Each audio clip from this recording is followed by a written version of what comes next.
మా అధిష్టానం అవకాశం ఇస్తే తప్పకుండా నా సేవ చేస్తాను నేను. ఇప్పుడు భువనగిరి ఎంపీతో పాటు పార్లమెంట్ ఎన్నికల్లో మెజారిటీ ఎంపీ స్థానాలు గెలవాలని కాంగ్రెస్ పార్టీకి నా సూచనలు కూడా చేస్తున్నా, సలహాలు కూడా ఇస్తున్నా. పార్టీ ఆదేశిస్తే 17 పార్లమెంట్ స్థానాల్లో ప్రచారం కూడా చేస్తా. మీకు అందరికీ తెలుసు, నేను మొన్న ఎలక్షన్లో కూడా మునుగోడుతో పాటు నకరికల్లు, భువనగిరి, ఆలేరు, తుంగతుర్తి, సూర్యాపేట నియోజకవర్గంలో కూడా నాకున్న తక్కువ సమయంలో కూడా అన్ని నియోజకవర్గాల్లో ప్రచారం చేసి కాంగ్రెస్ పార్టీ అభ్యర్థుల ఎమ్మెల్యే అభ్యర్థుల గెలుపు కోసం కృషి చేసిన. మళ్ళీ కూడా ఇప్పుడు కాంగ్రెస్ పార్టీ అధిష్టానం ఏ నిర్ణయం తీసుకున్నా సరే, ఎవరికి టికెట్ ఇచ్చినా, భువనగిరి ఎంపీ టికెట్ ఇచ్చినా రాష్ట్రంలో హైయెస్ట్ మెజార్టీతో గెలిపిస్తేందుకు ప్రయత్నం చేస్తుంది. ఈ కాంగ్రెస్ పార్టీ పేదల పార్టీ. తెలంగాణ ప్రజలందరూ కూడా పేదల రాజ్యం వచ్చింది, తెలంగాణ ఇచ్చిన కాంగ్రెస్ పార్టీకి అండగా ఉండాలని చెప్పి కాంగ్రెస్ పార్టీని అధికారం అప్పచెప్పిండ్రు. తెలంగాణ వచ్చిన తర్వాత మొట్టమొదటిసారి అధికారం వచ్చింది.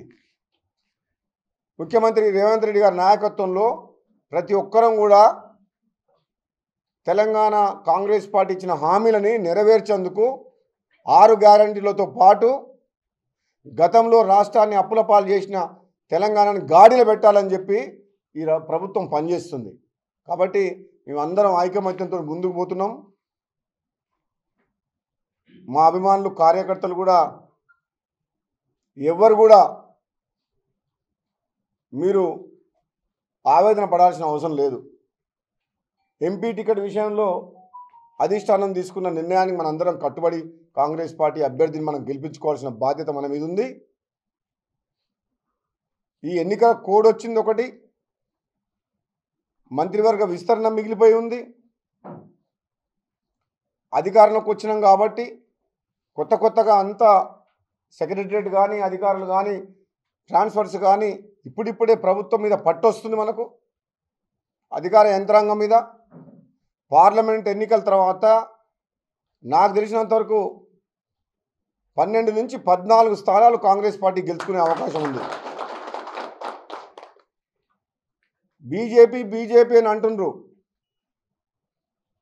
బీజేపీ మన తెలంగాణలో లేదు.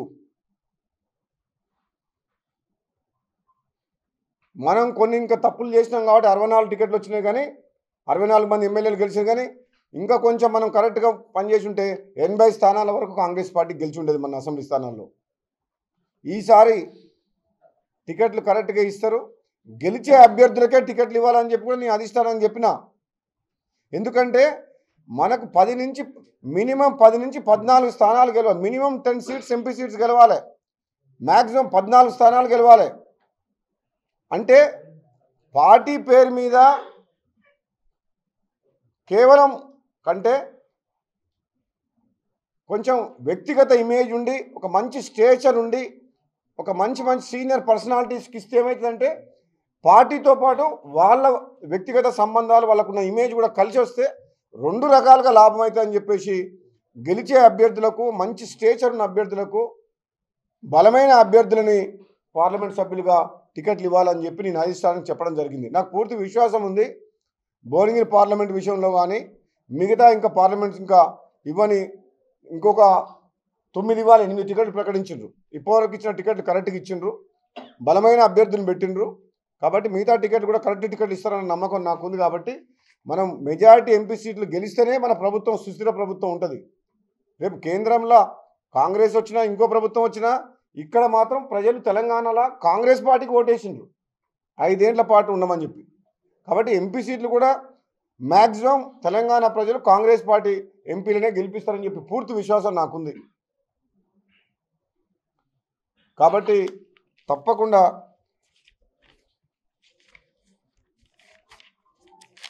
మళ్ళీ రాబోయే రోజుల్లో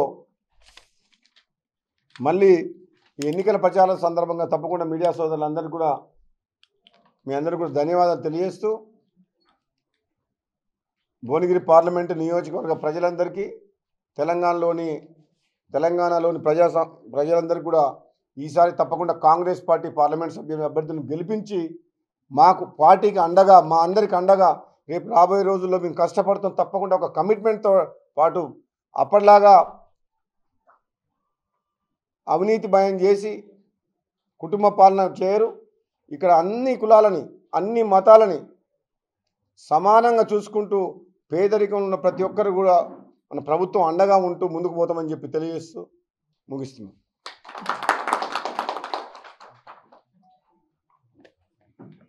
ఏమన్నా క్వశ్చన్స్ ఉన్నా క్లోజ్ ఆఫ్ మీ ఇష్టం. Anybody wants to any clarification ఏదైనా ఉంటే అడగండి.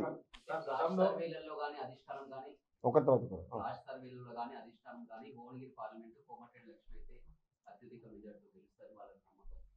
నాకు తెలియదు మరి వాళ్ళు ఏం రిపోర్ట్ చేసింది ఏమొచ్చింది అనేది. భువనగిరిలో ఏం సర్వే చేసిండ్రు, ఏం రిపోర్ట్ వచ్చింది, ఎవరికి టికెట్గా పెడతారు, ఏ పద్ధతిలో సెలెక్ట్ చేస్తారు అనేది కూడా అధిష్టానం నిర్ణయం తీసుకుంటుంది. నాకు తెలిసినంత వరకు అయితే మన అభిమానులు కార్యకర్తలు మనతో పాటు గత 15 సంవత్సరాలుగా ప్రయాణం చేసిన వాళ్ళందరూ మాత్రం జనాల్లో మాత్రం మీ కుటుంబానికి ఇస్తే బాగుంటుంది అని చెప్పి చర్చ నడుస్తుంది అని చెప్పి మాత్రం నాకు తెలుసు అంతవరకు.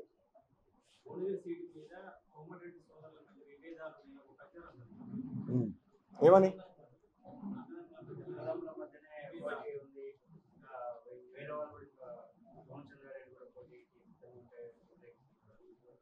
మా కోమటిరెడ్డి బ్రదర్స్లా ఒకరు మంత్రిగా ఒకరు ఎమ్మెల్యేగా ఉన్నాం. నిజంగా వ్యక్తిగతంగా నా అభిప్రాయం అయితే ఈ 3వ టికెట్ కావాలని మేము అడగట్లేదు, అది న్యాయం కూడా కాదు.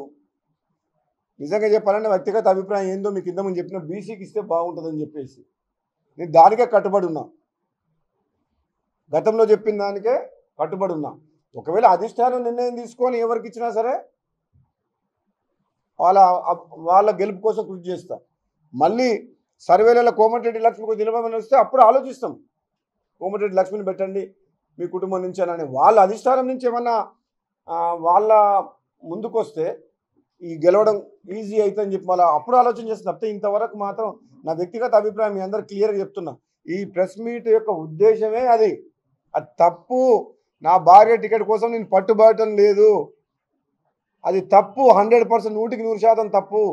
నేను ఎక్కడ టికెట్ కూడా అప్లై చేసుకోలేదు. నా అభిప్రాయం బీసీలకు ఇస్తే బాగుంటుంది అనేది అభిప్రాయానికే కట్టుబడి ఉన్నా.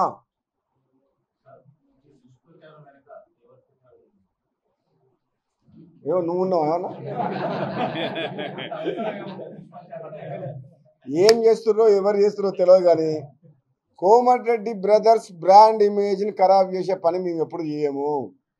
కోమటిరెడ్డి బ్రదర్స్ ప్రజల కోసం త్యాగం చేసిండ్రు, పోరాటాలు చేసిండ్రు, అవసరమైతే ఆస్తులు అమ్ముకొని కొట్లాడిని తప్పితే తెలంగాణ కోసమైనా సరే ఈ ప్రాంత ప్రజల కోసమైనా సరే ఎప్పుడు కూడా స్వార్థం కోసం అయితే తప్పు చేసిన సందర్భాలు లేవు. అది మా రక్తంలో లేదు. ఆ బ్రాండ్ ఇమేజ్ మాత్రం ఖరాబ్ చేసేందుకు ఆ విజయ్ అన్నట్టు ఎవరో కొందరు కుట్ర చేస్తున్న మాట వాస్తవం. అది మాత్రం నాకు అనిపిస్తుంది. ఈ అన్నదమ్ములు మంచిగా బాగుండదేమో, గట్టిగా ఇద్దరు కలిస్తే జనం అదైతే అని చెప్పి నువ్వు అన్నట్టు విడదీస్తుంది ప్రయత్నాలు మాత్రం అవుతున్నాయి. కానీ కోమటిరెడ్డి బ్రదర్స్ అనేది బ్రాండ్, అది వెంకటరెడ్డి కాదు, రాజగోపాల్ రెడ్డి కాదు, కోమటిరెడ్డి బ్రదర్స్ బ్రాండ్. అది విడిపోవడం అసాధ్యం. బతుకున్నంత కాలం మాకు రాజకీయాల కంటే ఎక్కువ మా రక్త సంబంధం అన్నదమ్ములం, ఒక తల్లి కడుపులో పుట్టిన వాళ్ళం కాబట్టి మా ఇద్దరి రక్తం ఆలోచన ఒకటే ఉంటుంది. ప్రజల పక్షాన పోరాటం చేయాలి, ప్రజల పక్షాన పనిచేయాలి తప్పితే కానీ ఈ స్వార్థం కోసం అని చెప్పి ఏదో చెప్పుడు మాటలని మేము ఆ గ్యాప్ పెంచుకోదలుచుకోలేదు. ఇప్పుడు కూడా చెప్తున్నాం, మళ్ళీ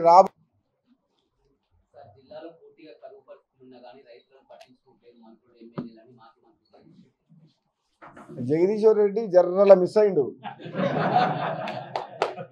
తక్కువ మాటల ఆయన. అది ఆర్ దామోదర్ రెడ్డి మీద టికెట్ ఇస్తే బలహీనమైన అంటే పాపం ఆర్ దామోదర్ రెడ్డి సీనియర్ నాయకుడు కానీ ఎక్కువ తిరగలేకపోయిండు, కష్టపడలేకపోయిండు ఆయన ఆ వయసులో. అదే పటేల్ రమేష్ రెడ్డికి టికెట్ ఇస్తే 50,000 మేయర్తో గెలుస్తాడు. ఆయన ఒక వీక్ క్యాండిడేట్ మీద అంటే ఒక బలహీనంగా అంటే పాపం ఆయన విపరీతంగా దోసుకున్న సొమ్ము పెట్టి 100 కోట్ల పైన ఖర్చు పెట్టిండు జగదీశ్వర్ రెడ్డి. లీడర్లను కొన్నాడు, ఓటర్లను కొన్నారు, ఇష్టం వచ్చినట్టు చేసి 4,000 తోడు గెలిచిండు. మేము కాంగ్రెస్ పార్టీ అభ్యర్థులను ఒక్కొక్కరు 50,000 60,000 గెలిచినాం. ఆ జగదీశ్వర్ ఎన్ని ఓట్లతో గెలిచిండు? ఎవరైనా గెలిచిరా కాంగ్రెస్ పార్టీలో జిల్లాలో? ఎవరికైనా తక్కువ వచ్చిందా? అందరికంటే తక్కువ నాకే వచ్చింది. మా వీరేశంకు 75,000 వచ్చింది. ఏమైందా? మా మందల సామెలకు 50,000 వచ్చింది. మన జయవీరుకు 50,000 వచ్చింది. 56,000 వచ్చింది. భువనగిరి మా నాకంటే తక్కువ మా కుమ్మని రెడ్డి 27,000. అంటే పైలశేఖర్ రెడ్డి గారు పైసల శేఖర్ రెడ్డి కదా, ఆయన 100 కోట్లు ఖర్చు పెట్టిండు. మా ఐలేకు బాగానే వచ్చింది.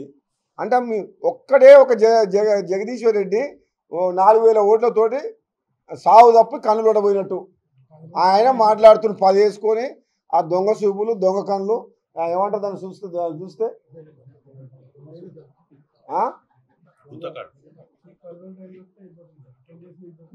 నేను నిజంగా చెప్తున్నా, నా దగ్గర పైసలు దొరకలే కానీ పోయి కూర్చుంటుంది. లేకపోతే లాస్ట్ మూమెంట్లో నాకు టైం దొరకలే, లేకపోతే నేను గట్టిగా సూర్యాపేటలో పోయి తిరిగితే గెలవకపోయేటాడు. ఒక్కరోజు పోయి వచ్చిన. ఆయన ఏం మాట్లాడుతుండు?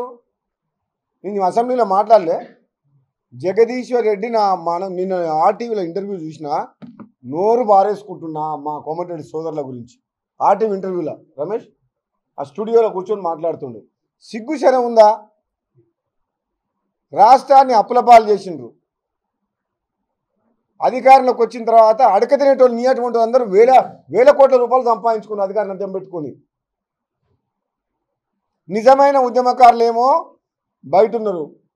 తలసాని శ్రీనివాస్ యాదవ్, ఎర్రబెల్లి దయాకర్ రావు, తుమ్మల నాగేశ్వరరావు, ఆయన పేరు ఏంది మళ్ళీ పువ్వాడ అజయ్ కుమారు, కడియం శ్రీహరి, నామ నాగేశ్వరరావు. సిగ్గు శరం ఏమైనా ఉందా? తుమ్మల గతంలో ఉండే కదా, ఇప్పుడు కాదు, మళ్ళీ కాంగ్రెస్లోకి వచ్చిండు. అంటే ఉద్యమకారుడు కాదు కదా.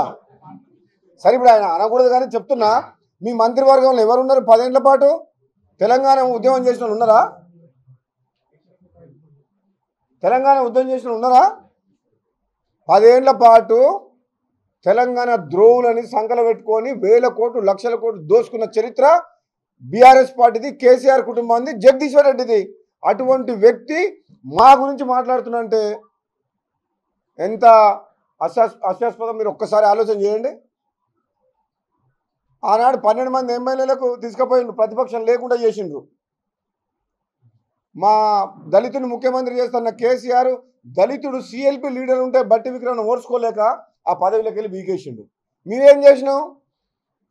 నువ్వు ప్రగతి భవన్లో ఉన్నావు కదా, బట్టిది నువ్వు సీటు బీకేస్తే నిన్ను ఇల్లు కాలు చేయించి అదే ఇంట్లో బట్టిని పెట్టినావు.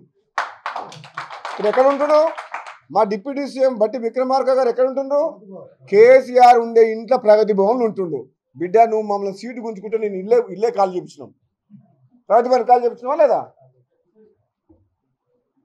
నువ్వు ఏదైతే తప్పులు చేసినావో ప్రజలందరూ గమనించారు. అహంభావంతో నువ్వు ఎట్లయితే పరిపాలన చేసినావో ఆ తెలంగాణ ప్రజలు ఎప్పటికీ నేను పర్మనెంట్ అనుకున్నా. పాపం ఆయన ఇట్లా కట్టుకున్నా అంటే ప్రగతి భవన్ నేనే పర్మనెంట్, నా తర్వాత నా కొడుకు అనుకున్నాడు. తెలంగాణ ప్రజలు ఇచ్చిన షార్ట్ ట్రీట్మెంట్కు మైండ్ బ్లాంక్ అయి బాత్రూంలో జారిపడ్డాడు. షాకే కదా, షార్ట్ ట్రీట్మెంట్ ఇవ్వలే. నాకు డబ్బు ఉంది, అధికారం ఉంది, వీళ్ళందరూ నాకు బానిసల్లాగా పోలీసులు నా చేతులను అనుకున్నారు. కానీ తెలంగాణ ప్రజలు న్యాయం వైపు ధర్మం వైపు నిలిచిండ్రు. కాంగ్రెస్ పార్టీ తెలంగాణ ఇచ్చిన కాంగ్రెస్ పార్టీకి ఓటేసి గెలిపించిండ్రు. జగదీశ్వర్ రెడ్డి ఎంత తక్కువ మాట్లాడితే అంత మంచిది. ఎక్కువ తక్కువ మాట్లాడితే నేను సూర్యాపేటకు రావాల్సి వస్తుంది. తిరగలేవు, నువ్వు సూర్యాపేటలో తిరగలేవు. నేను మునుగోడులో శాసనసభ్యుని ఉన్నప్పుడు ఒక్కనాడు కూడా ప్రోటోకాల్ పాటించలే. నేను ఏదైనా ఇనాగ్రేషన్ చేస్తానంటే చేయనీయలే.